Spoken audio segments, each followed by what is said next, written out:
Hi friend, all education forum में आपका स्वागत है। आज हम Bihar police NTPC group D के लिए साइंस का क्वेश्चन लेके आए हैं। इसमें 50 क्वेश्चन शामिल किए हैं। ये सभी इंपॉर्टेंट क्वेश्चन हैं, तो इसे आप शुरू से लास्ट तक देखें। तो चलिए स्टार्ट करते हैं। ठीक है, फर्स्ट है हाइड्रोजन की खोज किसके द्वारा की गई थी। तो हाइड्रोजन की खोज ये कैवेंडिश ने किया था, तो इसका आंसर बी हो जाएगा। अब हाइड्रोजन का परमाणु संख्या 1 होता है, जो आवर्त सारणी के फर्स्ट पर आता है, इसको याद रखेंगे। नेक्स्ट, वह तत्व जिसका परमाणु क्रमांक तथा परमाणु भार दोनों एक समान होता है, तो ये हाइड्रोजन हो जाएगा। इसका परमाणु संख्या 1 होता है, अब परमाणु भार यानी परमाणु द्रव्यमान भी इसका 1 होता है, तो इसको भी आप याद रखेंगे। नेक्स्ट है हाइड्रोजन के समस्थानिकों की संख्या कितनी है, तो इसका आंसर 2 हो जाएगा। ये इसका आंसर 3 है। हाइड्रोजन के समस्थानिकों की संख्या 3 है, तो इसको याद रखेंगे। नेक्स्ट, निम्नलिखित में से कौन हाइड्रोजन का समस्थानिक नहीं है। हाइड्रोजन के समस्थानिक संख्या 3 है, इसमें से कौन सा नहीं है, तो ये इट्रियम नहीं है, प्रोट्रियम है, ड्यूटेरियम है, टाइट्रियम है। ये तीनों है हाइड्रोजन का समस्थानिक संख्या है। ये अभी बिहार दरोगा मेंस में पूछा गया था ये क्वेश्चन, इसको भी याद रखें।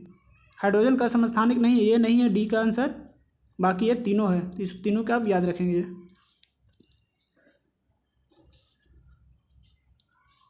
नेक्स्ट, हाइड्रोजन को वायु में जलाने पर प्राप्त होता है। अगर हाइड्रोजन को जलाएंगे तो क्या प्राप्त होगा, तो इसका आंसर सी हो जाएगा, जल।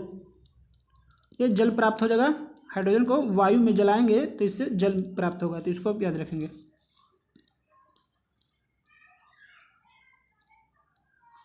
नेक्स्ट है खाना पकाने के तेल को किस प्रक्रिया द्वारा वनस्पति घी में परिवर्तित किया जाता है, तो इसका आंसर बी हो जाएगा, हाइड्रोजनीकरण।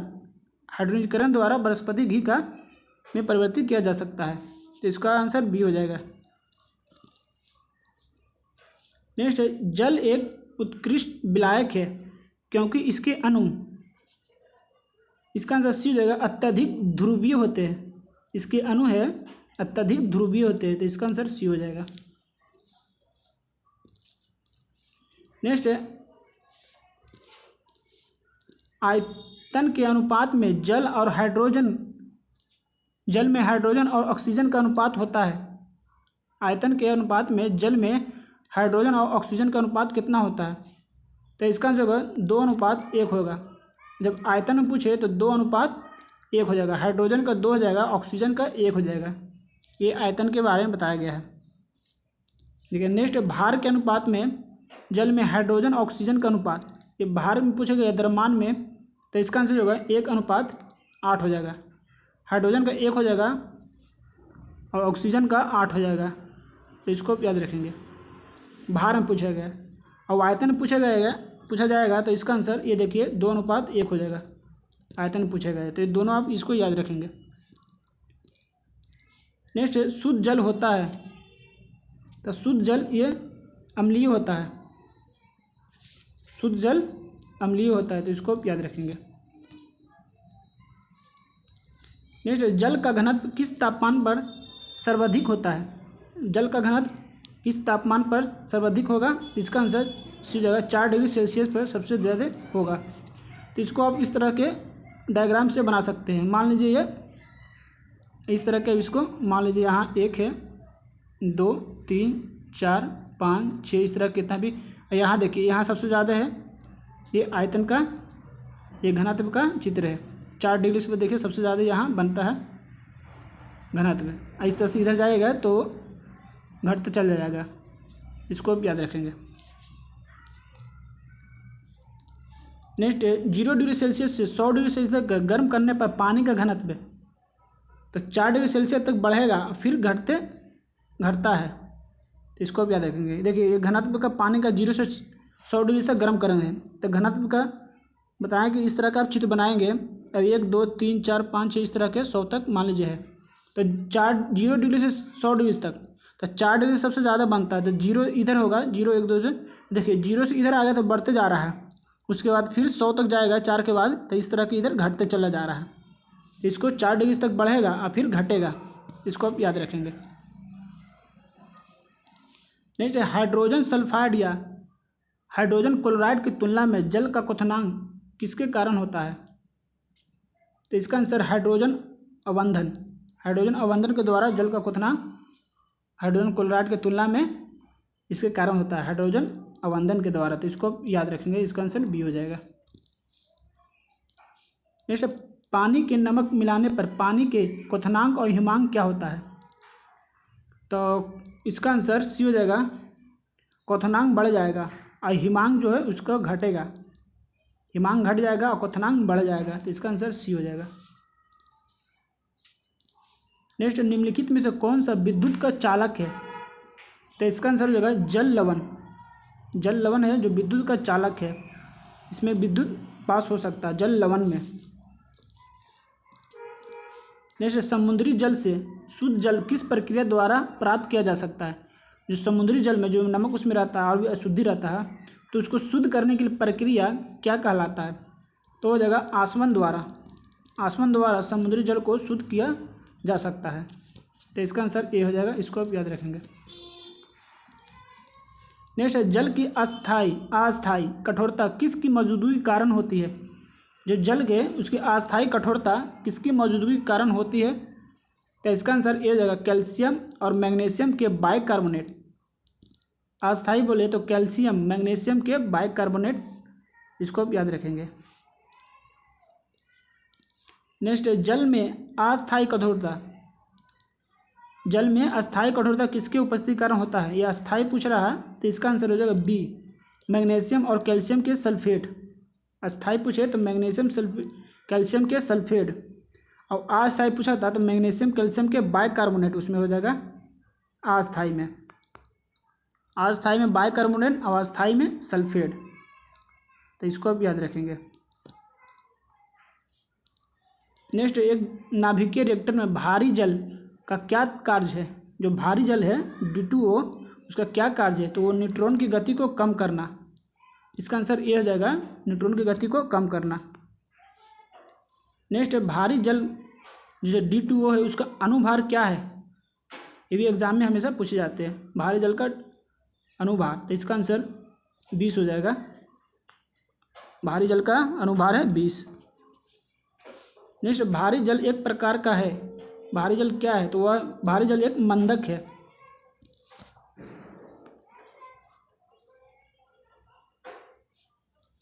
नेक्स्ट, कार्बन है एक, कार्बन क्या है?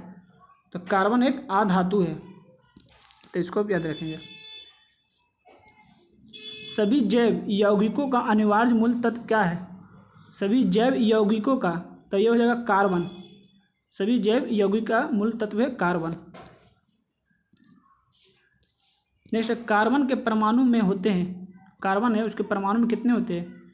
तो 6 इलेक्ट्रॉन, 6 प्रोटॉन और 6 न्यूट्रॉन होते हैं। कार्बन के परमाणु में 6 इलेक्ट्रॉन, 6 प्रोटॉन और 6 न्यूट्रॉन होते हैं, तो इसका आंसर बी हो जाएगा। इसको आप याद रखेंगे। नेक्स्ट, निम्नलिखित में से किसमें कार्बन नहीं है? तो इसका आंसर डी हो जाएगा, इनमें से कोई नहीं। हीरा में कार्बन होता है, कार्बन के अप्रूप है, हीरा ग्रेफाइट, और कोयला में भी कार्बन होता है, तो इसका आंसर इनमें से कोई नहीं हो जाएगा, डी आंसर। नेक्स्ट, निम्नलिखित में से कौन सा कार्बन का एक रूप नहीं है? तो ये होगा हेमेटाइट। हेमेटाइट ये लोहा का अयस्क है, लोहा का अप्रूप है हेमेटाइट। बाकी काजल में कार्बन होता है, ग्रेफाइट में, चारकोल में, लेकिन हेमेटाइट है ये लोहा का अयस्क है, तो इसको भी याद रखेंगे।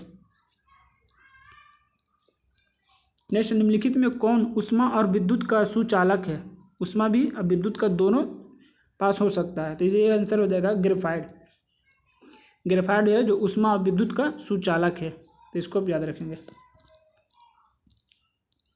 नेक्स्ट, न्यूक्लियर रिएक्टर में प्रयोग किए जाने वाला विमंदक है कौन सा है? जो न्यूक्लियर रिएक्टर में प्रयोग किए जाने वाला विमंदक के रूप में प्रयोग किया जाता है वो ग्रेफाइट को विमंदक के रूप में, अब मंदक के रूप में भारी जल को, तो इसको भी आप याद रखेंगे। नेक्स्ट, रेडियो कार्बन डेटिंग से किस का निर्धारित होता है?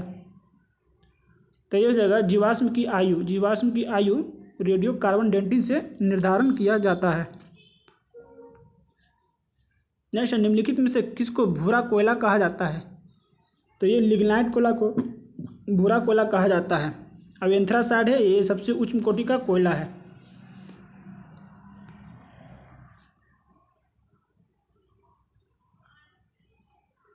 नेक्स्ट, कोयले के निम्नलिखित प्रकारों में से किस एक शेष प्रकारों की अपेक्षा अधिक प्रतिशत अंग कार्बन का होता है? सबसे ज़्यादा कार्बन अधिक कौन सा कोयला पाया जाता है? तो एंथ्रासाइड में। ये 80 से 90% के लगभग में रहता है कार्बन, तो एंथ्रासाइड, तो इसको भी याद रखेंगे। नेक्स्ट, किसकी उपस्थिति के कारण चूने के पानी वायु में रखने पर दूधिया हो जाता है? तो ये कार्बन डाइऑक्साइड। कुछ चूने का पानी वायु में रखने पर दूधिया हो जाएगा, carbon dioxide. Next, carbon dioxide gas जल से अभिक्रिया करके बनाती है, तो वो जगह कार्बोनिक अम्ल, ये जगह कार्बोनिक अम्ल, तो इसको भी याद रखेंगे, कार्बोनिक अम्ल है। नेक्स्ट, मुख्य विधि जिसके द्वारा वातावरण में कार्बन डाइऑक्साइड कम होती है, तो वह है प्रकाश संश्लेषण। प्रकाश संश्लेषण से कार्बन डाइऑक्साइड की मात्रा कम जाता है, इसको भी याद रखेंगे। नेक्स्ट, वातावरण की वायु में कार्बन डाइऑक्साइड की मात्रा होती है, कार्बन डाइऑक्साइड कितना परसेंट रहता है? तो 0.03%, 0.03%, तो इसको ये 3/100 भी इसको याद रख सकते हैं, 0.03%। नेक्स्ट, नाइट्रोजन गैस है, तो वह है हवा से हल्की गैस है, इसका आंसर बी हो जाएगा। नाइट्रोजन एक हवा से हल्की गैस है। नेक्स्ट, विभिन्न प्रकार के कांच निर्माण में प्रयुक्त होने वाला मुख्य घटक क्या है? कांच में जो निर्माण होता है उसका मुख्य घटक है सिलिका।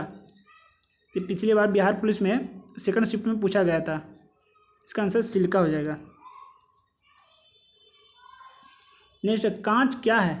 तो कांच एक अतिशीलता द्रव है, तरल है, तो इसको भी याद रखेंगे, अतिशीलता तरल है। नेक्स्ट, प्रकाश रासायनिक धूम कोहरा बनने के समय निम्न में से कौन सा गैस उत्पन्न होता है? जब धूम कोहरा बनता है उस समय कौन सी गैस उत्पन्न होता है? तो nitrogen oxide, NO, nitrogen oxide उत्पन्न होता है। नेक्स्ट, सोडा वाटर में प्रयुक्त गैस कौन सी है? एक कार्बन डाइऑक्साइड है सोडा वाटर में। नेक्स्ट, बढ़ते हुए पौधे निम्नलिखित में से किस तत्व से सबसे अधिक मात्रा की आवश्यकता होती है? तो नाइट्रोजन, नाइट्रोजन सबसे ज़्यादा अधिक चाहिए इसको पौधे की वृद्धि के लिए, तो इसको भी याद रखेंगे। नेक्स्ट है अम्ल वर्षा एसिड रेन के कारण होती है, ये SO2 और NO2, सल्फर ऑक्साइड और नाइट्रोजन ऑक्साइड के कारण अम्ल वर्षा होती है, SO2 और NO2, इसको ये भी याद रखेंगे।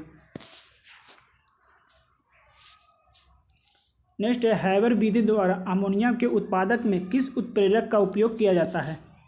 ये लोहा का उपयोग किया जाता है, इसका सूत्र है Fe।